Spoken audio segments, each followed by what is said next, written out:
Esse é o cenário mundial atual. Esse aí, de um lado, é o Hamas e do outro lado é Israel. Pode passar, minha irmã. Esse é um pai tentando carregar uma filha afligida. A gente pode olhar essa imagem e achar que é indiferente a nossa vida, pois não é conosco. Mas onde está o amor de Deus no nosso coração? Essa é uma imagem, meus irmãos, que dilacera a alma, porque não foi para isso que Jesus chamou os seus servos. Foi para que tivéssemos paz, a paz que excede qualquer entendimento. E esse homem ali carrega sua filha nos braços. Enquanto nós estamos reclamando porque estamos cansados. Não é verdade? A gente às vezes reclama por coisas banais, mas isso é problema comparado com essa imagem? Pode passar, viu, gente? Então vamos ler, não precisa abrir, porque vai estar aqui. Eu peço a ajuda dos irmãos para lermos juntos. Mateus 24, a partir do verso 3. Vamos ler juntos? Já. E estando assentado no Monte das Oliveiras, chegaram-se a ele os seus discípulos, em particular dizendo: dize-nos, quando serão estas coisas? E qual sinal haverá da tua vinda e do fim do mundo?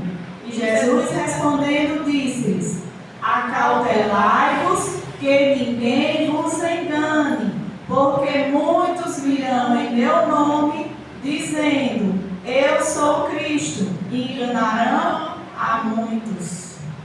Meus irmãos, aqui em Afogados a gente nunca viu, nem em Guaraci, ninguém dizendo ser o Cristo, certo? Mas pelo mundo inteiro já existem falsos profetas.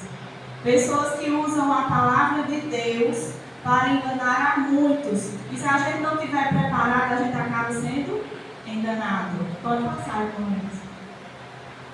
Continuando, do verso 6 a 8. E ouvireis de guerras, de rumores de guerras, olhai, não vos assusteis, porque é visto que isso tudo aconteça, mas ainda não é o fim. Porquanto se levantarão nação contra nação e reino contra reino, e haverá fomes e pestes e terremotos em vários lugares. Mas todas essas coisas são o princípio das dores. A gente tem falado de fomes? Sim. A gente tem falado de calamidades, de pestes, de epidemias? Sim. Terremotos, sim ou não? Sim. Ainda essa semana teve um tremor de terra na Espanha. Eu mostrei a meu esposo. Os carros da milha amanheceram empilhados um em cima do outro. Viu, Alessandro? Isso? Os carros amanheceram empilhados um em cima do outro. E aqui diz a palavra de Deus que é em vários lugares. Mas estas coisas Jesus nos garante que é o princípio das dores. A gente tem como ser enganado sabendo dessas coisas? Que está na palavra de Deus? Não. Verso 9, irmão Enzo. Então vos hão de entregar para serdes atormentados, e matar-vos-ão, e sereis odiados de todas as nações por causa do meu nome. Nesse tempo muitos serão escandalizados, e trairão-se-ão uns aos outros, e uns aos outros se odiarão, e surgirão muitos falsos profetas, e enganarão a muitos. Veja a sequência das coisas. Nos versos 8 ao 6, a gente viu que haveria guerras, epidemias, terremotos em vários lugares. Foi assim? Na sequência, o que é que vem depois? Vão vos entregar, vão atormentar vocês, e vocês serão odiados de todas as nações por causa do meu nome. Essa é a sequência, meus irmãos.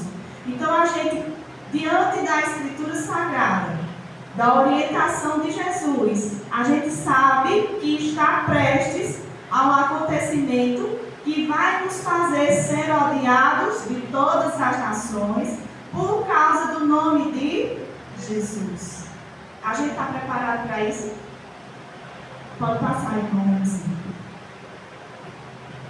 Na carta de Paulo, do apóstolo Paulo para Timóteo, a segunda carta, no capítulo 3, dos versos 1 a 3, Paulo escreveu: sabe, porém, isto, nos últimos dias sobrevirão tempos difíceis, pois os homens serão egoístas, avarentos, jactanciosos, arrogantes, blasfemadores, desobedientes aos pais, ingratos e irreverentes. É pesado, não é o texto? É pesado, mas ele é real nos nossos dias, sim ou não? Não parece um jornal, né, Sandra? Os homens são arrogantes, são avarentos, são egoístas e são ingratos. Você faz 99 por um ser humano. O que você deixa de fazer, você não vale nada. Isso é real nos nossos dias? Sim. Irreverentes. O que é que isso quer dizer? As pessoas não têm mais o temor de Deus. E eu tenho que ter cuidado, porque Jesus disse: vereis para que ninguém vos engane. Qualquer um de nós pode ser enganado. E a gente tem que ter o temor de Deus, porque dentro da casa do Senhor, a gente pode ser pedra de tropeço e passar a ser irreverente. Porque qual é o lugar que nós temos dado à casa do Senhor? Pode passar, irmãos. Segunda carta de Timóteo, agora no capítulo 4, dos versos 3 ao 5, diz assim: pois haverá tempo em que não suportarão a sã doutrina, pelo contrário, cercar-se-ão de mestres segundo as suas próprias cobiças, como os que, sentindo coceira nos ouvidos, e se recusarão a dar ouvidos à verdade, entregando-se às fábulas. Tu, porém, sê sóbrio em todas as coisas. É texto forte, minha gente. É forte porque ainda ontem eu falava com o irmão Antônio, dizia: meu Deus, a gente dá tanto estudo bíblico e as pessoas não tomam decisão, não querem compromisso com a palavra de Deus. Mas aqui, está escrito. É uma época em que as pessoas sentem coceira nos ouvidos para não receber a santa doutrina.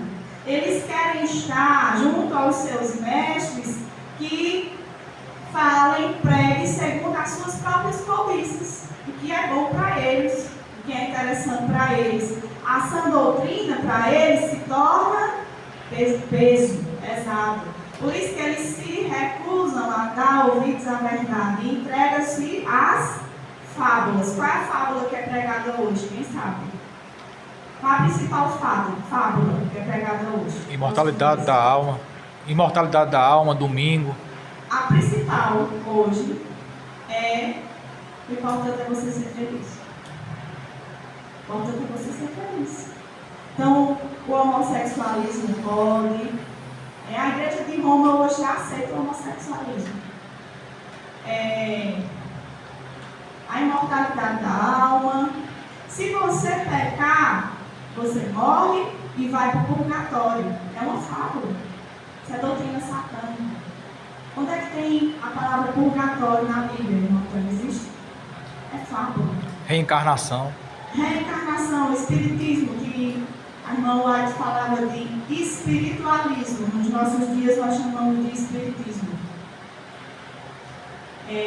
Prega que você morre, reencarna em outro corpo, em outra matéria, até que você esteja pronto para fazer parte do reino de Deus. Isso é verdade, meus irmãos? Essa doutrina anula o sacrifício de Jesus na cruz. Então vamos ter cuidado com as fábulas, porque como Paulo escreveu: tu, porém, sê sóbrio. O que é que ele está dizendo, meus irmãos? Ser sóbrio em todas as coisas. Se tem coisas que nos embriagam e tiram nosso raciocínio, a gente precisa abandonar. Se eu sei que tem coisas que tiram a minha capacidade mental, eu devo abandonar. Porque se eu continuar, eu vou perder a minha sã consciência e vou acabar caindo nas fábulas. Isso é sério, viu? Pode passar, irmãos. Mateus 7, 22 ao 23.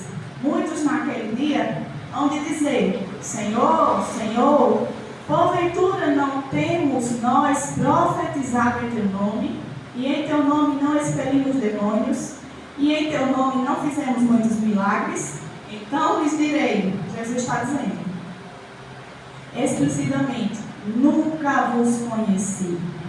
Apartai-vos de mim, os que praticam a iniquidade. Quantos são membros de igrejas hoje? Tinha na porta da minha avó, em frente, tinha uma igreja, acho que é mundial, do Reino de Deus. Né?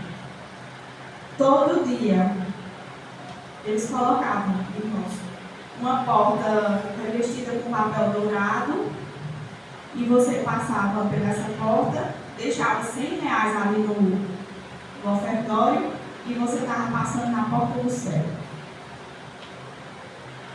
Outros cultos a gente ouvia, porque era tão alto que dava para a gente ouvir. Outros cultos a gente ouvia exorcismo de demônios. Quando tinha alguém se divorciando, corria lá para a igreja, aí o pastor dizia: vamos exorcitar, porque tem um demônio separando vocês. Isso na Bíblia é lícito? Ou então curas auspiciosas. Eu vi uma vez aqui minha irmã, uma pessoa que passou aqui na igreja, não veio mais, mas ela disse que foi curada na igreja universal. Ela com problema de saúde foi curada na igreja universal. O que a Bíblia está dizendo aqui? Nós não temos expelido os demônios, nós não fizemos muitos milagres, mas Jesus vai dizer: nunca vos conheci. A gente precisa ter cuidado, meus irmãos. Ter cuidado. No Espírito de Profecia, no capítulo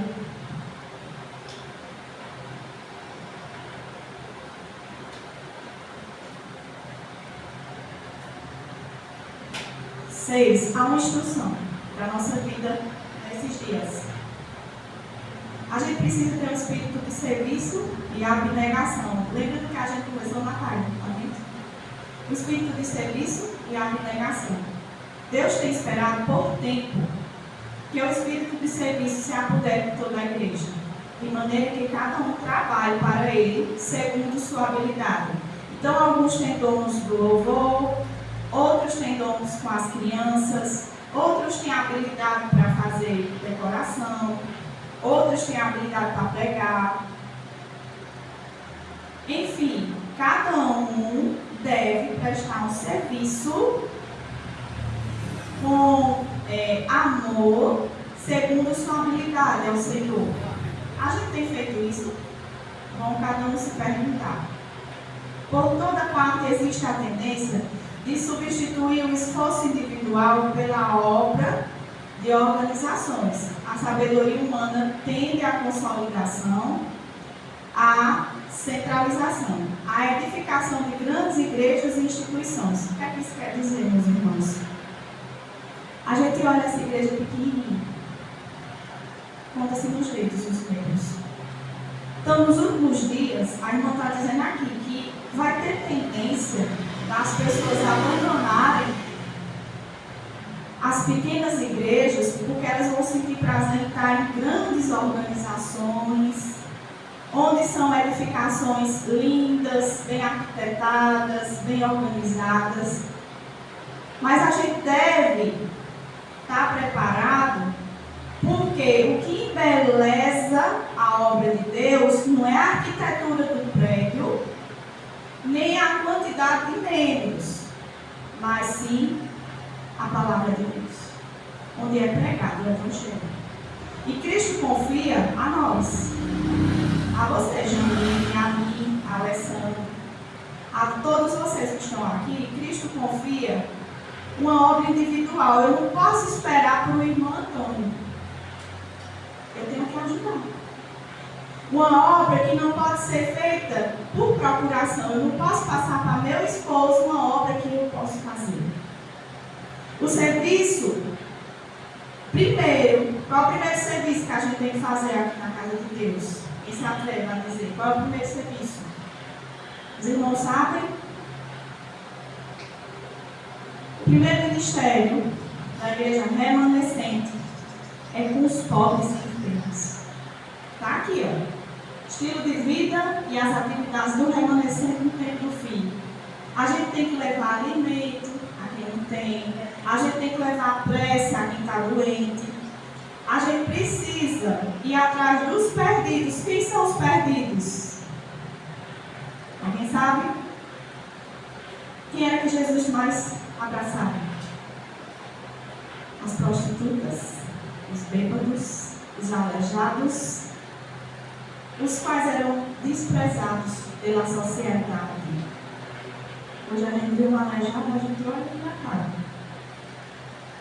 Mas a primeira obra do remanescente é com os pobres e enfermos. E uma caridade, uma comissão para a caridade e um sacrifício pessoal são exigidos dos remanescentes nos últimos dias. A gente tem feito isso? Não precisa responder. A gente precisa manter-se ocupado até que Jesus volte. Cristo diz: mantenham-se ocupados até que eu volte. Isso está em Lucas 19, 13.